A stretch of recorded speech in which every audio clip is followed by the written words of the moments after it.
Assalamualaikum warahmatullahi wabarakatuh. Alhamdulillah, wassalatu wala haula wala quwwata illa billah. Amma ba'd. Yang kami hormati Bapak Kepala Sekolah yang dalam hal ini diwakili oleh Bapak Kasidi selaku Wakil Humas. Yang kami hormati Bapak Ibu Guru SMP Negeri 2 Demak yang terima kasih sudah bisa hadir pada kesempatan kali ini. Pertama-tama adalah kita senantiasa panjatkan puji syukur kepada Allah Subhanahu wa taala atas segala limpahan rahmat hidayah serta inayahnya kepada kita semua, sehingga pada hari ini kita masih diberikan kenikmatan berupa kesehatan sehingga bisa melaksanakan rutinitas kita yang dalam hal ini nanti kegiatan kita adalah diseminasi tentang budaya positif di SMP Negeri 2 Demak. Selawat dan salam tak lupa adalah kita haturkan kepada junjungan kita Nabi Muhammad SAW. Mudah-mudahan kita mendapatkan syafaatnya kelak di yaumil qiyamah. Amin Allahumma amin. Selanjutnya sebelum nanti diseminasi kita laksanakan, kami mohon sambutan kata dari Bapak Kepala Sekolah yang dalam hal ini diwakili oleh Bapak Kasidi selaku Wakil Satu dan Wakil.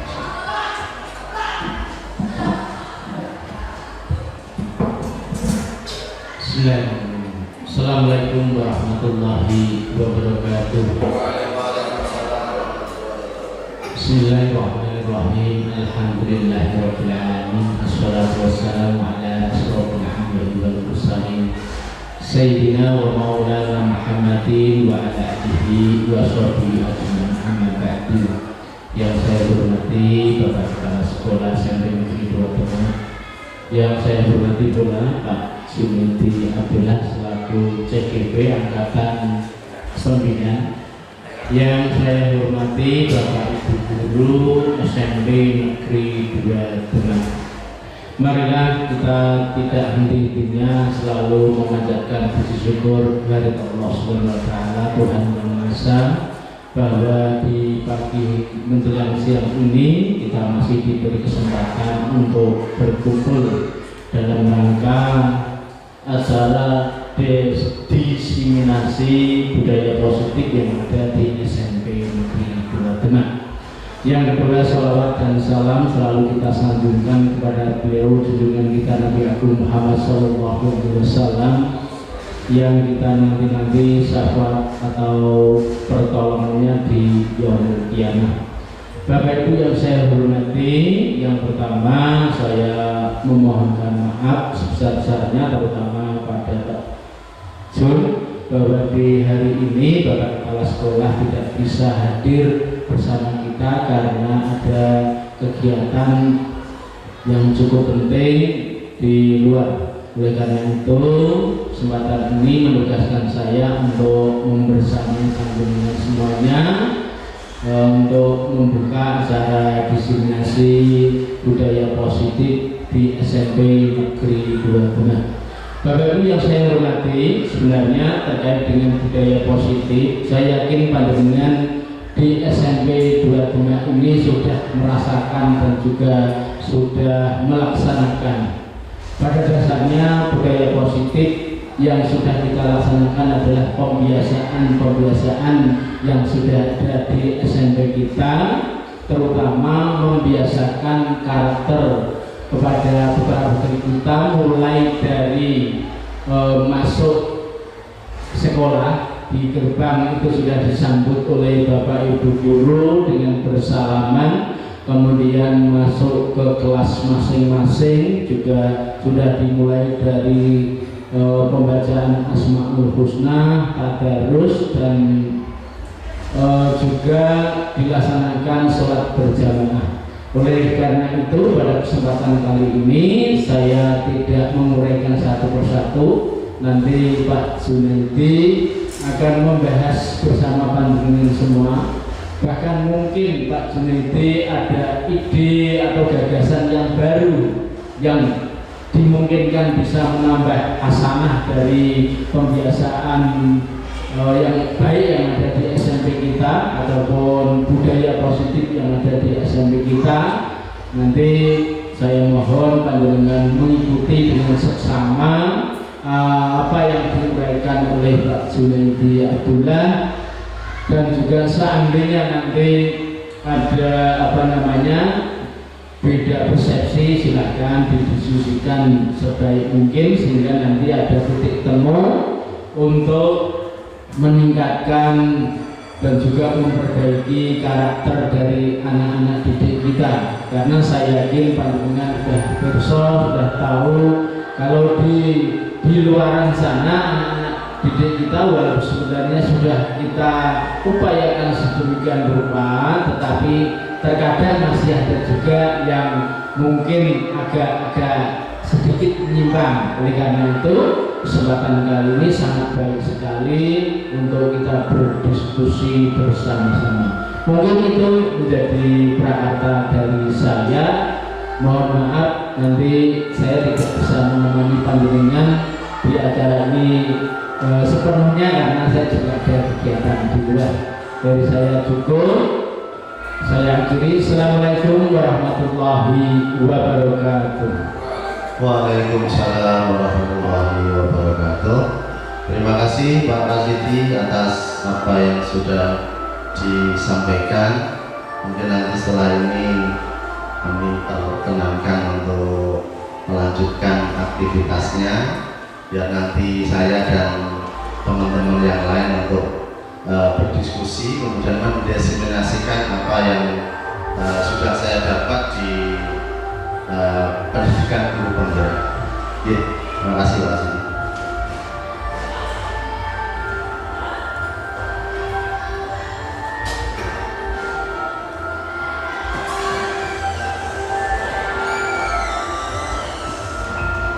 Baik Bapak Ibu semuanya, yang pertama mengucapkan terima kasih atas kerawahannya, kehadirannya di undangan yang sudah saya sampaikan terkait dengan materi budaya positif. Jadi di dalam materi ini itu kan salah satu materi yang ada di dalam program guru penggerak dan wajib untuk didiseminasikan, ditularkan, disampaikan, dan pada akhirnya nanti didiskusikan sehingga ada hal-hal yang positif nanti bisa diaplikasikan khususnya di sekolah kita dan lebih spesifik lagi nanti di kelas kita.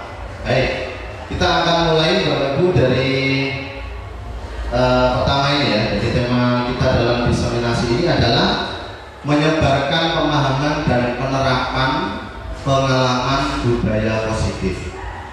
Kita akan awali dari pertama dulu. Ini ada pematik seperti ini. Apakah Anda setuju dengan pernyataan ini? Yang pertama, hukuman dapat mendisiplinkan murid. Kemudian yang kedua, pemberian hukuman dengan hal positif seperti membaca atau membersihkan halaman sekolah dapat meningkatkan disiplin murid. Kemudian yang ketiga, memberi penghargaan dapat meningkatkan motivasi murid. Nah, tiga pertanyaan ini mungkin akan kami lemparkan kepada pertanyaan ini ke Bapak Ibu semua untuk bisa memberikan pernyataannya terkait pertanyaan ini. Mungkin ada yang mau menyampaikan statementnya. Balik enggak ya? Terkait mungkin yang pertama yang balik. Menurut jenengan itu kira-kira apakah hukuman itu dapat mendisiplinkan murid, Pak? Terima kasih Bapak Junaidi atas waktu yang diberikan. Baik, terima kasih Bapak Ibu Guru. Di sini saya akan memberikan statement terkait dengan pertanyaan pemantik. Yang pertama, apakah hukuman dapat mendisiplinkan murid atau siswa? Jadi menurut saya hukuman itu pun bisa mendisiplinkan siswa, tetapi dalam tanda kutip hukumannya tersebut itu tidak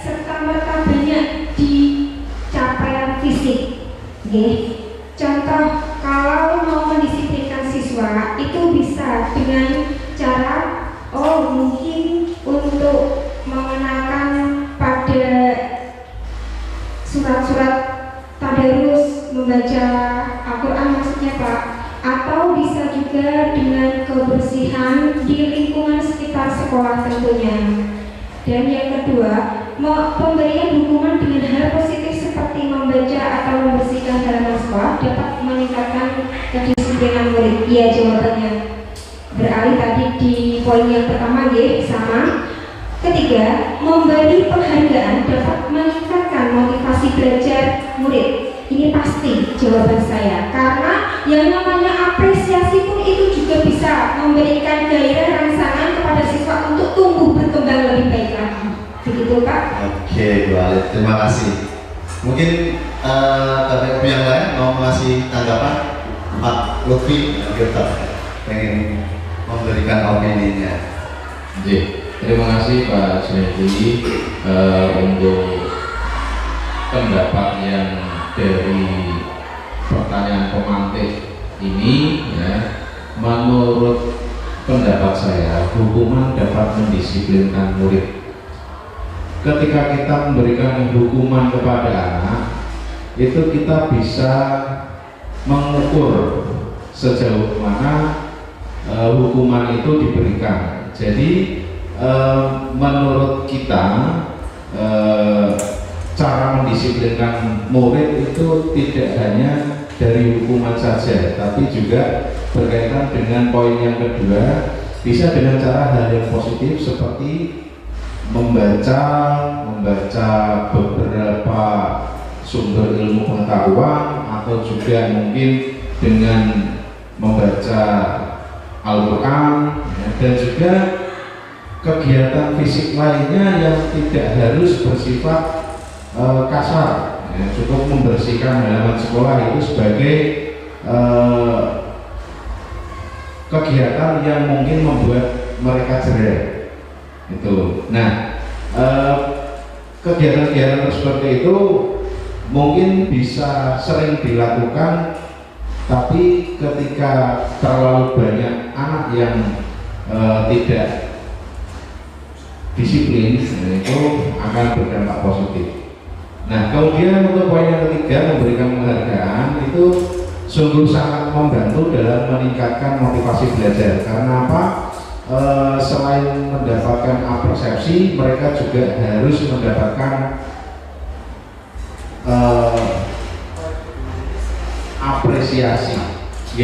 Apresiasi itu juga bisa meningkatkan motivasi belajar murid ketika mereka berusaha memberikan suatu ilmu pengetahuan yang mereka dapatkan dan mendapatkan balasan, akan sangat positif dampaknya untuk teman-teman yang lainnya. Gitu aja. Terima kasih. Baik, terima kasih Pak. Masih ada Ibu Yari? Sebenarnya terima kasih ya Pak Jun dan teman-teman. Sebenarnya kan di sini pertanyaan pemantiknya, apakah Anda setuju dengan pernyataan ini? Secara garis besar dari poin 1, 2, 3 itu intinya adalah reward and punishment. Reward and punishment pada siswa saat pembelajaran itu memang sangat dibutuhkan, di mana hukuman atau punishment itu tujuannya adalah mencegah siswa untuk tidak berlaku yang menyimpang. Berarti perilaku menyimpang itu kan sudah melanggar disiplin. Kemudian kalau reward atau penghargaan, memang tujuan utamanya adalah memberikan motivasi dan apresiasi terhadap siswa. Jadi ketiga ini, kalau ditanya apakah Anda setuju dengan pernyataan ini, maka saya mengatakan setuju. Terima kasih. Iya, terima kasih juga ya. Bu Uwi masih ada?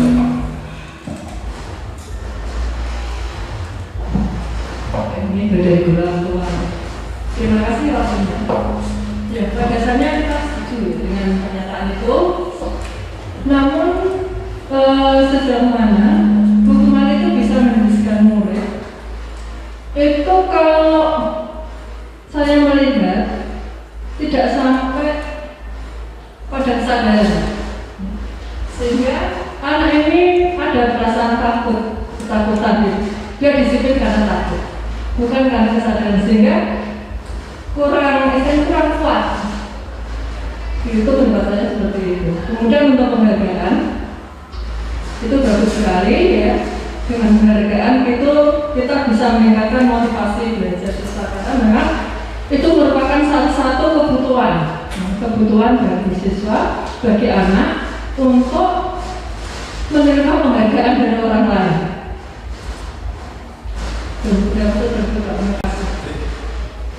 Terima kasih Jun. Baik. Nanti mungkin apa yang kita jawab ini akan terjawab di slide selanjutnya. Pada dasarnya memang jawabannya tidak ada yang salah ya, dan bagus semua. Cuma nanti coba kita akan korelasikan dengan materi kita hari ini. Jadi di dalam materi budaya positif ini nanti yang akan kita diskusikan ini, yang pertama adalah tentang disiplin positif dan nilai-nilai kebajikan universal. Kemudian yang selanjutnya adalah teori motivasi, hukuman, penghargaan, dan restitusi, dan yang ada kaitannya dengan pemantik tadi.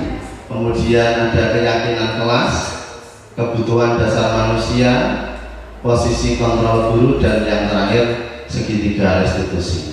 Kita akan awali untuk materi yang pertama tentang perubahan paradigma belajar. Jadi pembelajaran dengan paradigma baru itu merupakan pembelajaran yang dirancang berdasarkan prinsip pembelajaran berdiferensiasi, sehingga para peserta didik belajar sesuai kebutuhannya berdasarkan tahap perkembangan sesuai psikologi modern untuk mewujudkan profil pelajar Pancasila. Yang kita dengung-dengungkan saat ini kan ini. Jadi apalagi anak-anak kita itu yang sangat luar biasa sekali. Luar biasa dalam artian itu kan minat dan keinginannya macam-macam.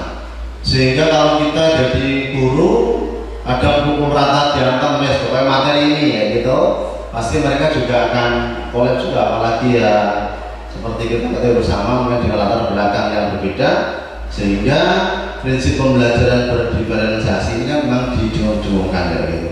Di tujuan akhirnya adalah dalam rangka mewujudkan profil pelajar Pancasila. Jadi ada yang beriman, bertakwa, kemudian berpinaan global, gotong royong, mandiri, kreatif, bernalar kritis. Itu di tujuan akhir dari kegiatan berdiferensiasi itu.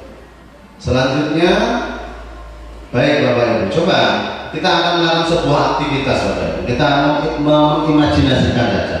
Kita membayangkan saja ini. Kita jadi A, Bapak Ibu mungkin bisa mencoba nanti A dan B. Jadi Anda dan teman Anda. Kita diminta untuk membayangkan saja, menyobek secari kertas kecil, kemudian menuliskan benda atau sesuatu yang sangat berharga untuk kita, kemudian letakkan di salah satu tangan kita dan genggam benda tersebut dengan segala daya. Kemudian setelah itu buatlah sebuah kepalan. Sementara yang B, teman kita, akan mencoba dengan sekuat tenaga dengan berbagai cara untuk meminta kita memberikan benda tersebut. B bisa membujuk, mengancam, menghardik, merayu, menyuap, apa saja agar dapat membuka kepalan tangan Anda. Kira-kira apa yang terjadi?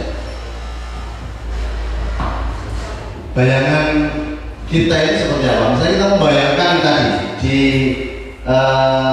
kalimat-kalimat ini. Pak Agung gimana Pak Agung? Ada tanggapan ini tidak? Masukan pernyataan terhadap kegiatan kepalan tangan Agung?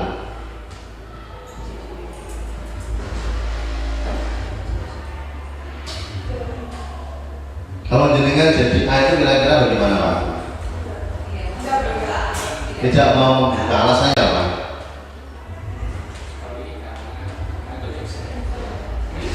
Pemilih saya. Kemudian kalau jenengan jadi yang B Pak, akan memaksa sekuatnya. Yang B-nya itu biar diberikan yang benar tersebut. Baik, kira-kira seperti itu. Nah, coba kita akan melihat tentang Jadi faktanya seperti ini ya, ilusi guru mengontrol murid dan juga guru mengontrol rekan sejawat. Faktanya kita itu ada gitu ilusinya. Pengennya kita itu murid loh, manut kita gitu. Kamu itu sangat kuasai, seperti tadi pengennya itu kayak gitu, pengen sesuatu yang berdasarkan keinginan kita.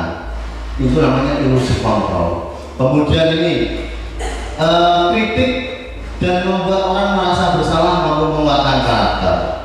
Kemudian ilusi bahwa semua penguatan positif efektif dan bermanfaat.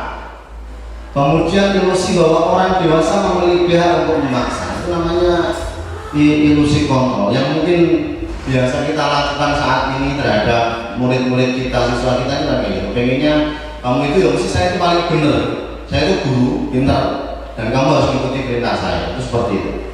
Kemudian perubahan paradigma ini yang seperti tadi mungkin di stimulus respon,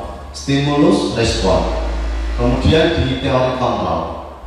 Misalnya kayak gini, di stimulus responnya kayak gini, kita mencoba mengubah agar orang berpandangan sama dengan kita, pengennya kan seperti itu. Tetapi kalau dalam teori kontrol itu kita bisa memahami pandangan orang lain tentang dunia. Jadi ada sudut pandang yang berbeda, menyampaikan kira-kira baiknya seperti apa. Itu kalau teori kontrol itu kalau didiskusikan itu lebih bijaksana gitu, daripada hanya stimulus dan respon. Kamu saya kasih gini, melakukan seperti ini ya itu.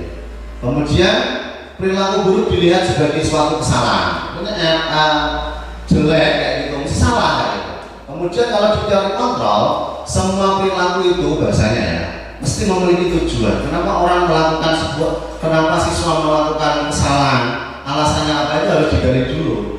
Kemudian yang selanjutnya, orang lain bisa mengontrol saya itu dalam teori stimulus respon. Sementara di teori kontrol hanya Anda yang bisa mengontrol diri Anda, hanya kita.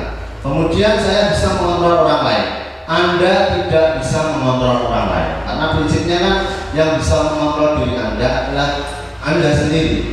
Kemudian pemaksaan ada pada saat tujuan gagal. Di dalam teori kontrol ada yang namanya kolaborasi dan konsensus itu menciptakan pilihan-pilihan baru. Kita harus berkolaborasi, bekerjasama, mempersamakan ide gagasan sehingga terbentuklah pilihan-pilihan baru.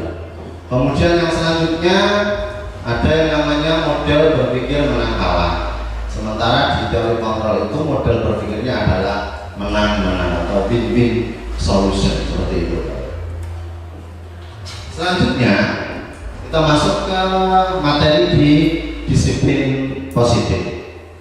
Disiplin positif adalah melihat sini ya, merupakan salah satu cara penerapan disiplin yang bertujuan menumbuhkan kesadaran serta memperdayakan peserta didik tanpa imbalan penghargaan, ancaman atau hukuman.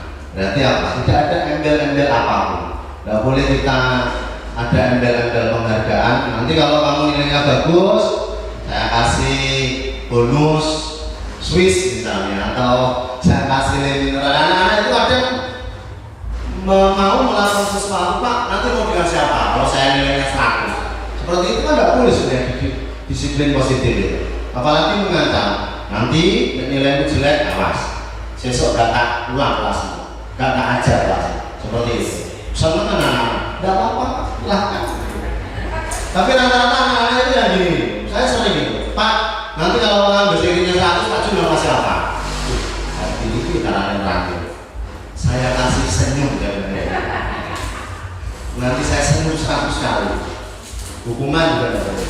Kemudian selanjutnya, sebagai pendidik tujuan kita adalah menciptakan peserta didik yang memiliki disiplin diri sehingga mereka berperilaku mengacu kepada nilai-nilai kebajikan universal dan memiliki motivasi intrinsik, motivasi yang munculnya dari dalam diri mereka sehingga dalam perubahan perilaku ke arah yang lebih baik. Itu kaitan dengan disiplin positif. Kemudian terkait dengan nilai-nilai kebajikan universal. Nilai-nilai kebajikan adalah sifat positif manusia yang merupakan tujuan mulia yang ingin dicapai setiap individu. Nilai-nilai tersebut bersifat universal, lintas bahasa, suku, bangsa, agama maupun latar belakang. Jadi setiap perilaku atau perbuatan itu pasti memiliki tujuan. Kemudian dengan mengaitkan nilai kebajikan yang diyakini seseorang, maka motivasi intrinsiknya akan terbangun sehingga menggerakkan motivasi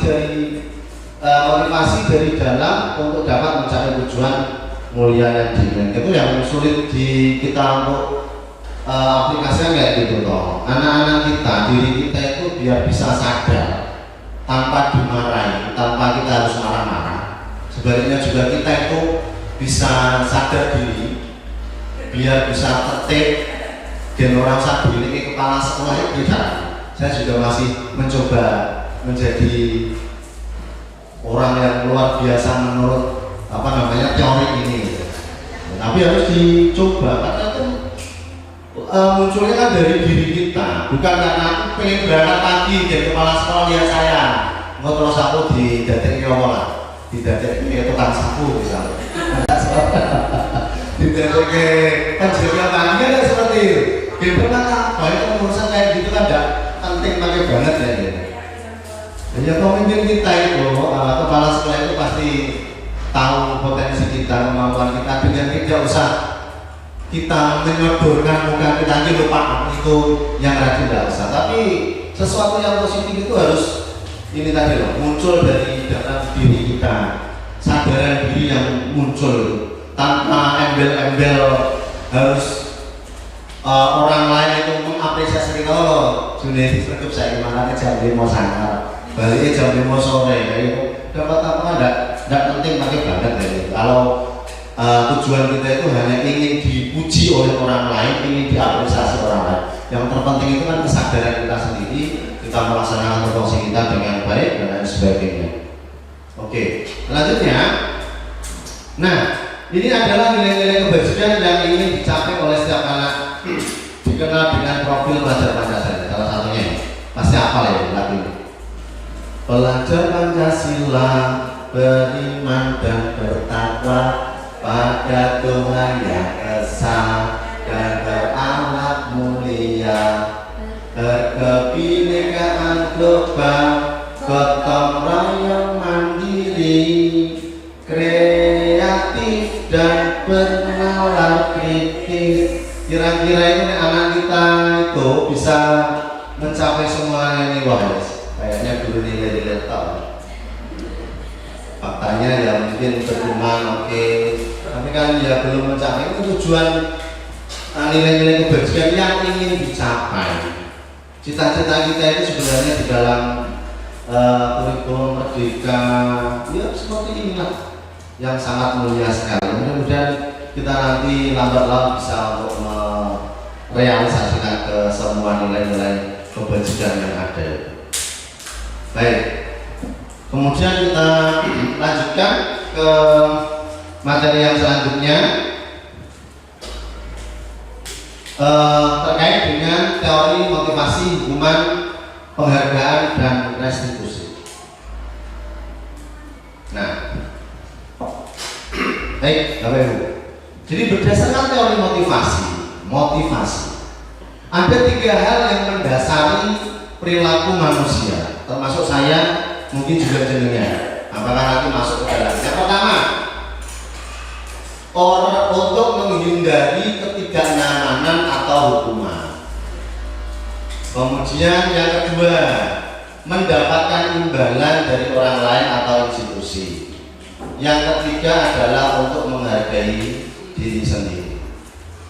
Jadi ini adalah teori motivasi yang biasanya ada yang mendasari perilaku manusia. Kalau yang 1 sama 2 ini termasuk faktor eksternal dari luar. Kemudian yang faktor internalnya adalah yang poin ketiga, ini yang dinamakan salah satu dari tujuan disiplin positif tadi, dari keluar dari diri sendiri. Jadi ya, ini penjelasan dari yang pertama tadi, untuk menghindari ketidaknyamanan atau hukuman. Apa yang terjadi apabila saya tidak melakukannya? Termasuk motivasi eksternal dan merupakan tingkat terendah dari motivasi perilaku manusia. Mereka melakukan hal tersebut karena menghindari permasalahan yang mungkin muncul dan berpengaruh secara fisik, psikologis maupun tidak terpenuhinya kebutuhan mereka. Jadi itu paling motivasi yang tadi yang terendah. Kemudian yang kedua, penjelasannya bahwa motivasi masih ke eksternal ya, satu tingkat di atas tadi yang pertama. Di sini orang berperilaku ingin mendapatkan imbalan atau penghargaan dari orang lain. Mereka melakukan sebuah tindakan untuk mendapatkan pujian, hadiah, pengakuan atau imbalan dari orang lain yang menurut mereka penting. Nah, kayak gini itu juga manusiawi sebenarnya. Jadi melakukan sesuatu itu dilihat orang biar kita kayaknya nih wes sak ini harus ampuh kita ya. Kalau yang seperti ini kan manusiawi ya. Cuma kan masih ada duit yang kalau Bu Umi bilang itu ya pokoknya orang lihat saya baik jadi puji-puji sangat Pak juga ini terkumpul dia sampah-sampah dijemput ngalah ke Mas Kansan punya musmus sampori kayak gitu misalnya. Selanjutnya yang ini tadi yang ketiga, mereka melakukan sesuatu karena nilai-nilai yang mereka yakini dan hargai. Ini adalah motivasi yang akan membuat seorang memiliki disiplin positif karena motivasi berperilakunya bersifat internal bukan eksternal, dari dalam diri mereka sendiri. Kita kalau bisa masuk ke tahapan kayak ini luar biasa. SMP 2 kalau bisa masuk ke C semua wes, kalau tidak ada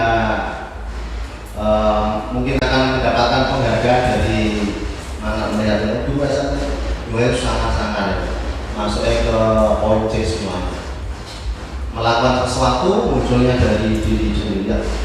Pengen kita itu ya targetnya nanti diharapkan yang ini karena ada kaitannya dengan disiplin positif tadi.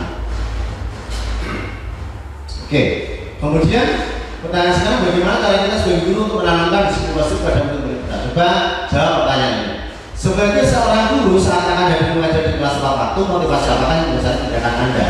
Apakah Anda datang tepat waktu karena tidak ingin ditegur oleh atasan Anda, kemudian mendapat surat peringatan, jadi menghindari ketidaknyamanan dan hukuman, atau Anda ingin mendapatkan pujian dari atasan Anda dan mendapatkan penghargaan sebagai karyawan atau guru berprestasi, atau Anda ingin menjadi orang yang menghargai waktu, menghargai diri Anda sendiri sebagai teladan bagi murid-murid Anda, karena Anda percaya tindakan Anda sebagai guru akan dicontoh oleh murid-murid Anda.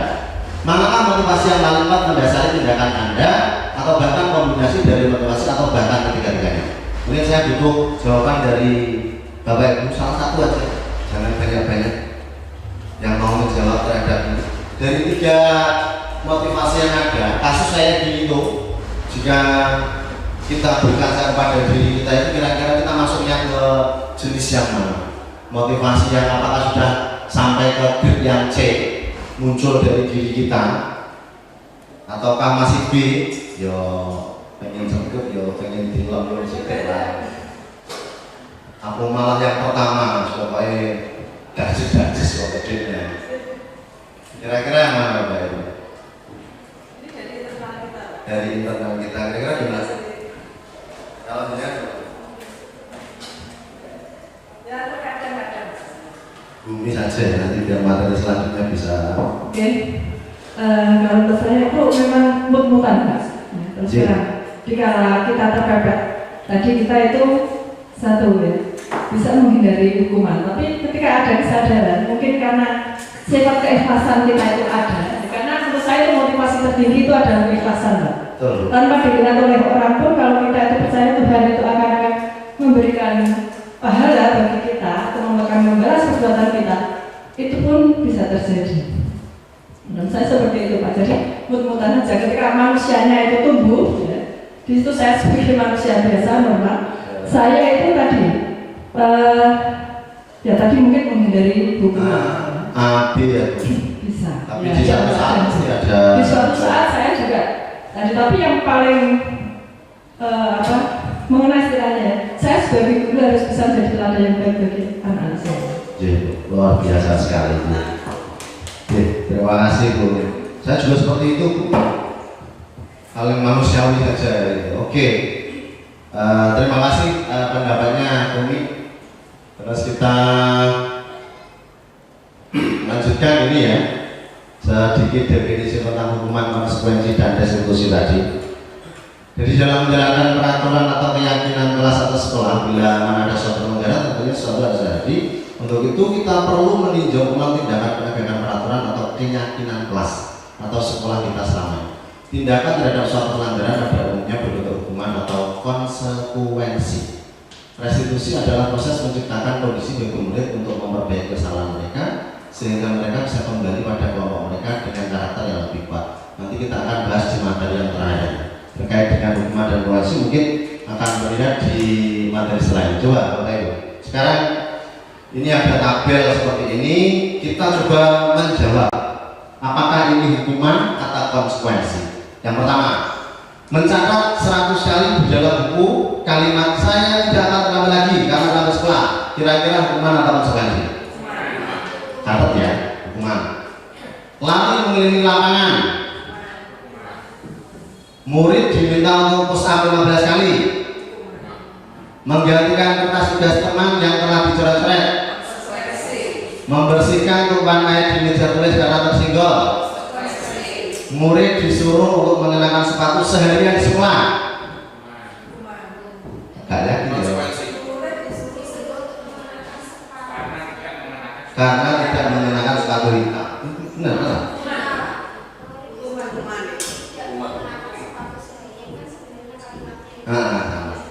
Tidak mengenakan karena tidak memakai. Nanti coba kita lihat. Kemudian lari mengelilingi lapangan basket 2 kali karena terlambat 10 menit. Coba kita lihat.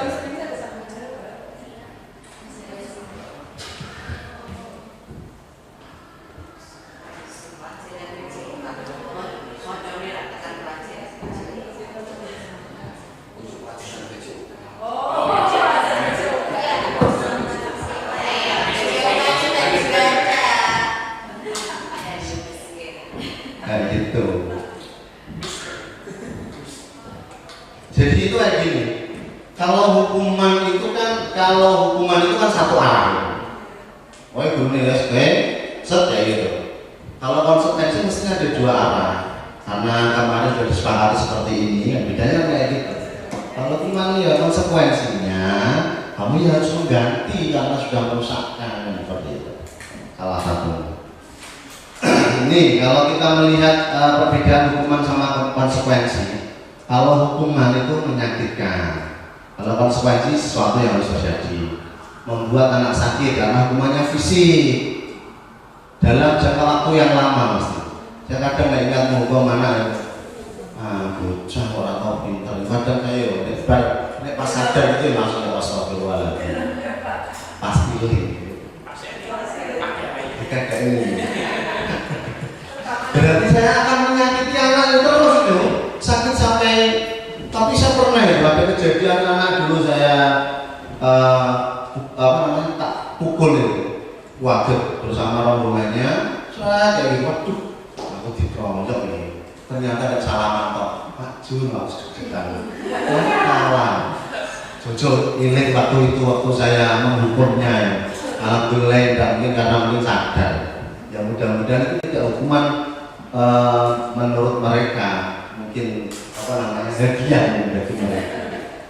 Kemudian nih hukuman itu paksaan, kemudian mendorong anak untuk menyakiti diri sendiri, konsep diri yang buruk. Kalau konsekuensi kan mesti baik, mesti ingat. Karena kalau tidak melakukan sesuatu ya konsekuensi seperti ini dan lain sebagainya. Oke, selanjutnya ini identitas gagal itu hukuman. Kalau konsekuensi sama restitusi itu masuknya ke identitas sukses atau istilahnya ya positif untuk dilakukan, boleh dilakukan.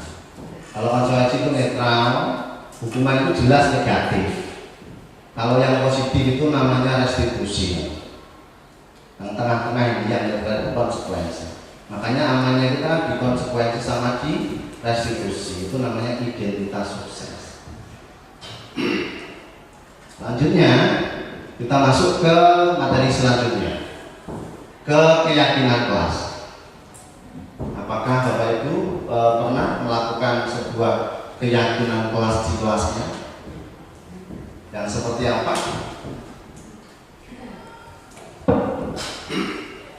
Baik, jadi ada ini. Mengapa tidak peraturan saja? Mengapa harus keyakinan kelas? Sebelum dijawab, silahkan cermati pertanyaan ini. Mengapa kita memiliki peraturan harus menggunakan helm bila mengendarai kendaraan roda 2? Mengapa kita memiliki peraturan 3M? Menggunakan masker, mencuci tangan, menjaga jarak pada waktu pandemi kemarin? Jawabannya adalah keselamatan atau kesehatan.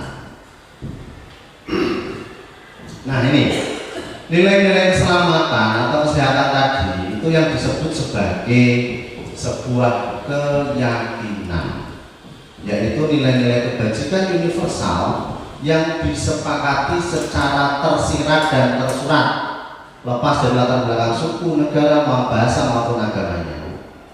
Ini untuk mendukung motivasi intrinzik tadi ya, muncul dari dalam diri, kemudian kembali ke nilai atau keyakinan-keyakinan, lebih menggerakkan seseorang dibandingkan mengikuti serangkaian peraturan-peraturan. Murid akan lebih tergerak dan bersemangat untuk menjalankan keyakinannya daripada hanya sekedar peraturan tertulis tanpa makna. Katanya seperti itu. Peraturan loh, bar-bar. Keyakinan itu kadang diingatkan lagi. Apakah anak-anak masih ingat dengan keyakinan kelas kita? Nah, diulang-ulang terus kayak gitu. Oke, sekarang kita lihat ya.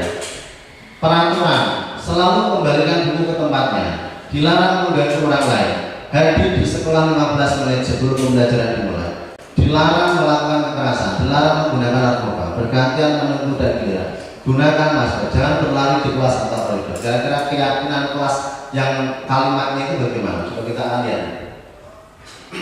Bahwa selalu kembalikan buku tempatnya itu, keyakinan kelas yang akan dibentuk itu adalah sebuah nilai tanggung jawab. Tanggung jawab kita itu seperti apa? Dilarang mengganggu orang lain berarti menghormati orang lain, keyakinan kelasnya. Hadir di sekolah 15 menit berarti berkomitmen, menghormati orang lain juga bisa. Masa yang lain sudah datang di kelas kok masih di luar? Melakukan kekerasan berarti keselamatan, menghormati orang lain juga bisa. Dilarang menggunakan narkoba itu kesehatan.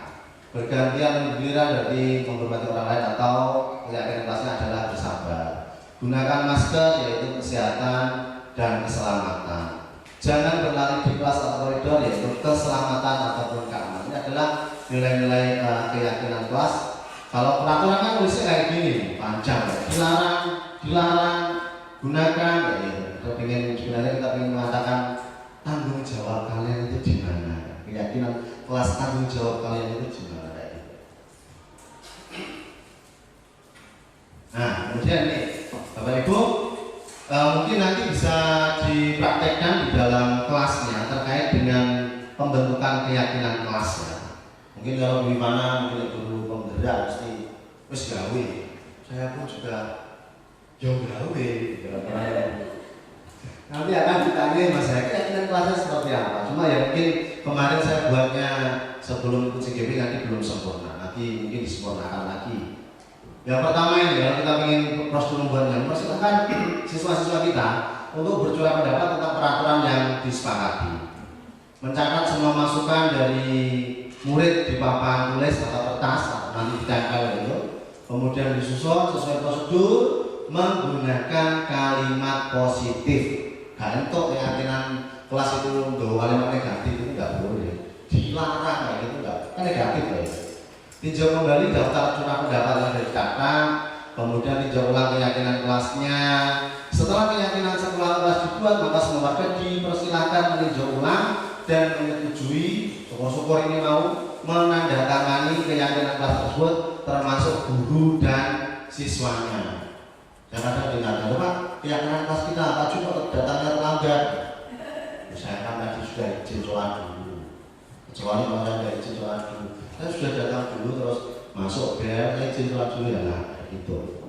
Berarti saya kan tidak melanggar keyakinan kelas yang sudah sepakat. Keyakinan kelas selanjutnya ini bisa dilekatkan di dinding kelas atau di tempat yang sudah dilihat semua warga sekolah. Nanti biar misalnya anak-anak lupa, cuma ingatkan keyakinan kelas yang sudah kita buat anak-anak, nanti anak akan mengingat kembali, oh ya tidak boleh izin yang paling menurut saya ini yang paling membosankan itu anak-anak kan setiap ganti pelajaran itu loh cakwi izin ke belakang ya, saya masih penasaran. Makanya saya memastikan bahwa tidak ada izin selama proses pembelajaran. Itu keyakinan kelas yang harus disepakati. Nah, kalau kita sudah menyepakati seperti itu ya sebenarnya tinggal dilihat tadi, lihat keyakinan kelasnya. Tidak ada izin untuk di toilet ketika saat pembelajaran. Makanya kalian harus bisa memanage waktu. Mungkin tadi merasa pengen ke belakang ya ke belakang dulu. Oke. Selanjutnya kira-kira seperti ini prosesnya. Mungkin masih belum lengkap. Penyampaian konsepnya, menuliskan keyakinan kelasnya, nanti ditempel seperti itu. Kemudian selanjutnya ini hasil keyakinannya, terus nanti ditulis seperti apa keyakinan yang sudah diseleksi. Nanti kan yang banyak ini kan diseleksi. Nanti anak-anak kalau nulis itu kan macam-macam. Kadang ada yang aneh nggak masuk akal terus tulis namanya anak. Tapi kan harus disepakati dan sudah diseleksi nanti jadi keyakinan kelas yang nanti kita pakai di dalam kelas itu. Kalau minta kelas bisa ngaji buat kesepakatan kelas ya enak. Kayak gitu ya. Oke. Selanjutnya kita masuk ke materi selanjutnya, kebutuhan dasar manusia. Sebelum masuk ke ini, apakah ada yang mau disampaikan? Lanjut. Baik, kebutuhan dasar manusia. Coba ini ada pernyataan itu sudah. Deskripsi Ibu Astuti. Ibu Astuti, wali kelas 8H, biasanya tercinta, sedang bingung menghadapi pula salah satu murid di kelasnya namanya Dito. Beberapa anak di kelas 8H telah datang pada Bu Astuti dan mengeluhkan perilaku Dito yang sering meminta bekal makan siang teman-temannya dengan paksa. Jika Anda menghadapi situasi seperti Ibu Astuti, apa yang Anda lakukan?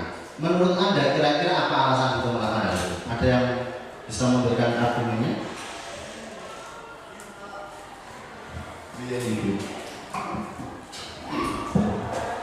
Kalau saya berada di posisi Ibu Astuti, berarti kan yang saya lakukan tentunya akan bertanya langsung kepada Dito. Sebenarnya dia melakukan hal tersebut itu apa? Jadi kan ada beberapa alasan. Apakah dia lapar kemudian tidak membawa uang saku bisa, ataukah menjadi kebiasaan dia untuk usil seperti itu, karena ada beberapa perilaku menyimpang. Salah satunya adalah hobinya minta dari orang lain. Nah, itu yang pertama dipastikan dulu alasan Dito itu apa, kemudian barulah dibahas dengan teman-temannya. Begitu Pak Jo. Oke, terima kasih Bu Yani. Dia harus tahu latar belakang. Kalau misalnya kalau Bu Yani pasti kalau Dito itu nggak punya uang saku pasti langsung dikasih gitu kan, kalau kamu nggak usah rese gitu sama temanmu kok sampai bekalnya diambil. Nah, repotnya nggak tahu kalau kelas saya ya tak ajar, tak ya. Sebenarnya gini Pak Jo, saya bisa mengatakan begitu karena beberapa tahun yang lalu saya mendapati anak itu malah ini real ya, ini real Sekitar 4 tahunan lalu, berarti mungkin anaknya sekarang kuliah semester 1 atau 3, saya lupa. Ini real anak perempuan malahan. Jadi setiap ada temannya bawa jajan, dia tuh minta terus. Saya sampai begini. Padahal saya kira kan, mohon maaf, keluarganya mampu. Alasannya apa?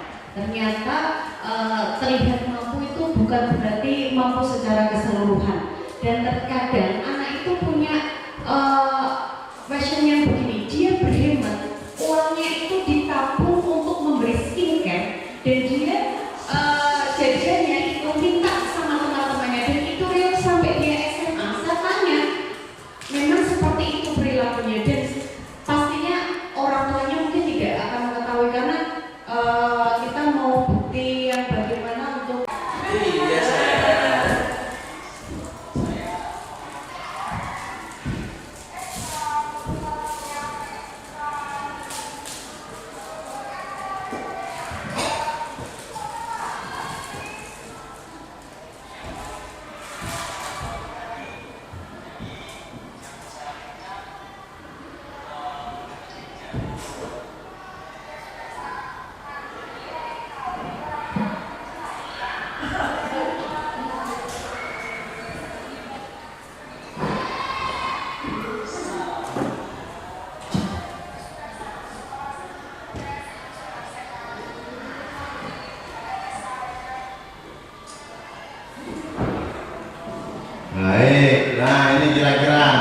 suara guru akan ramah, cenderung bersindak gurau untuk menghangatkan suasana. Dampak posisi teman ini, murid akan bergantung kepada satu orang.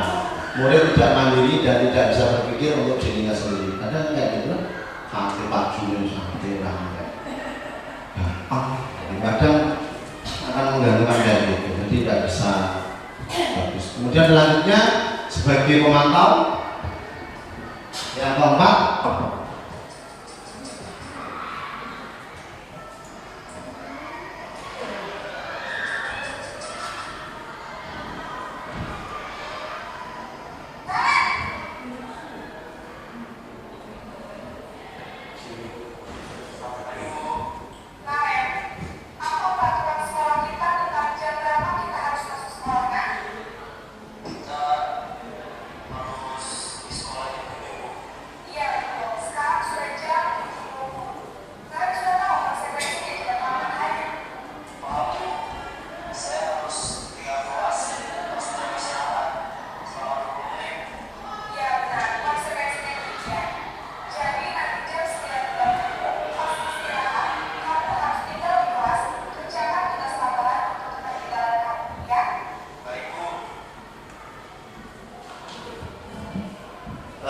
ini dampaknya murid akan menghitung konsekuensi dari dia tanpa memahami nilai kebajikan yang dituju, tidak sepenuhnya mandiri. Itu yang memantau. Dan yang terakhir adalah manajer.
mandirinya di antara 5 posisi kontrol guru itu yang terbaik itu ya ini, yang manajer itu. Cuma itu tadi ya luar biasa sekali ketika kita memposisikan diri kita sebagai manajer.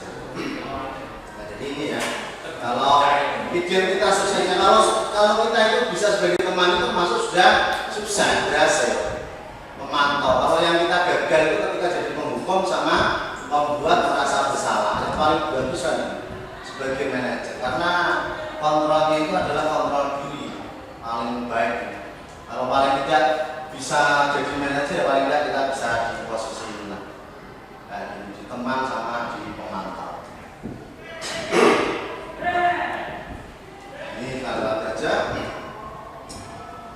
Kemudian masih ada ternyata terakhir di segitiga restitusi.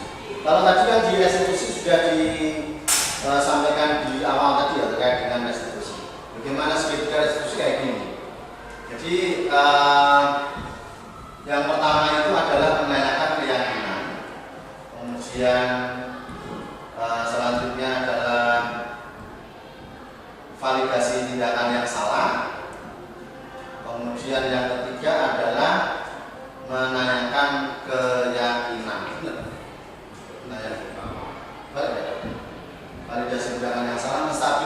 Yang pertama adalah menstabilkan identitas ya. Kayak gini nih kira-kira kasusnya. Jadi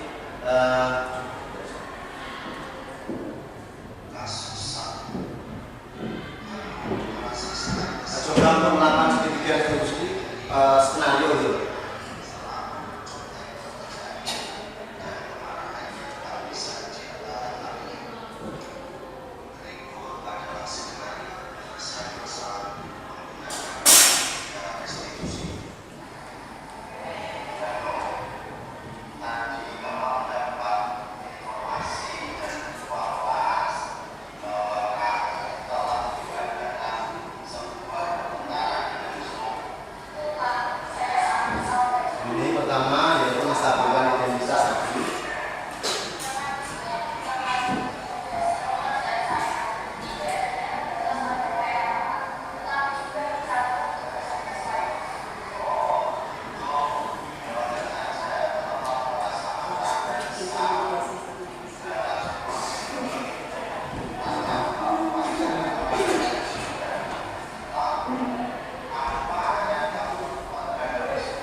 Nah, ini adalah contoh segitiga eksekusi dari sebuah permasalahan itu ya.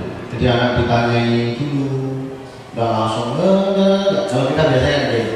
Kadang ya saya coba untuk menerangkan ya, cuma kalau yang ini kan sampelnya ini kayak gini, kalau bisa melakukan, ada masalah itu tanyai dulu, nggak langsung di cak kayak gitu ada. Dan saya ada bagian eksekusi. Kenapa melakukan itu? Karena pas perutnya kenyang itu kayak gitu, bisa melakukan segitiga eksekusi dengan baik. Kenapa kamu bisa kayak gini? Nah, kalau kamu terlambat, ada masalah apa ya? Allah guru solid, kok nanya? Ditanyai kemudian kira-kira terlambat itu kan berarti menyalahi terhadap keyakinan sekolah yang ada, kan? Nggak boleh kan? Kira-kira keyakinan sekolah apa yang kamu langgar? Oh gini ya, ditanya kayak gitu. Kalau kita bisa melaksanakan seperti itu, sungguh luar biasa sekali. Ya yang diharapkan di apa namanya pendidikan kita itu kan yang seperti itu pengennya. Jadi menghamba kepada anak gitu lah. Kalau diajar Dewantara itu, mungkin nanti Pak Agung harus sudah menjalani kayak dia juga sama Pak Agung. Suruh jadi guru yang solih ya gitu. Yang menghamba kepada anak, menuntut anak. Tidak ada anak bodoh itu kan. Ya, adanya mungkin karena berbeda kemampuan pembahasannya orang buku gak ono. Seperti itu Bapak Ibu. Jadi terima kasih materi pada hari ini yaitu seperti itu. Mungkin sebelum saya tutup kegiatan diseminasi ini mungkin ada yang mau disampaikan, kami persilakan atau sudah cukup? Nah intinya tadi sebelum saya closing ya, marilah nanti dari apa yang sudah saya paparkan tadi, mari bersama-sama kita coba untuk merefleksi apa yang kemarin kita lakukan, kemudian nanti kedepannya mau melakukan seperti apa, kita coba untuk menjadi guru yang bisa menuntun anak didik kita dengan berbagai latar belakang tadi ya. Kami yakini kalau ada anak yang bermasalah seperti ini, apakah memang ada kebutuhan dasar yang memang terlewatkan sehingga harus tahu terhadap itu, kemudian mencari solusinya. Dan ketika kita jadi guru tadi, ya paling tidak kita bisa menentukan di posisi kontrol mana yang paling bijaksana untuk dilakukan. Apakah pengen jadi penghukum terus sidik-sidik kayak gitu, ataukah yang tadi teman halo Mas Saiful kayak gitu, atau pengen jadi yang manajer yang luar biasa. Kalau kita pada tingkatan yang pengen jadi yang luar biasa ya jadilah yang manajer, tapi stepnya harus kita lewati yang sedikit demi sedikit dari step-stepnya penghukum, merasa bersalah teman, memantau baru menjadi manajer. Tapi kalau kita lahir itu ya sangat luar biasa sekali. Demikian paparan diseminasi pada siang hari ini, Bapak Ibu. Terima kasih atas kehadirannya. Mudah-mudahan bermanfaat dan bisa kita aplikasikan di sekolah kita. Kurang lebihnya, saya mohon maaf yang sebesar-besarnya. Saya akhiri sekian. Wassalamualaikum warahmatullahi wabarakatuh.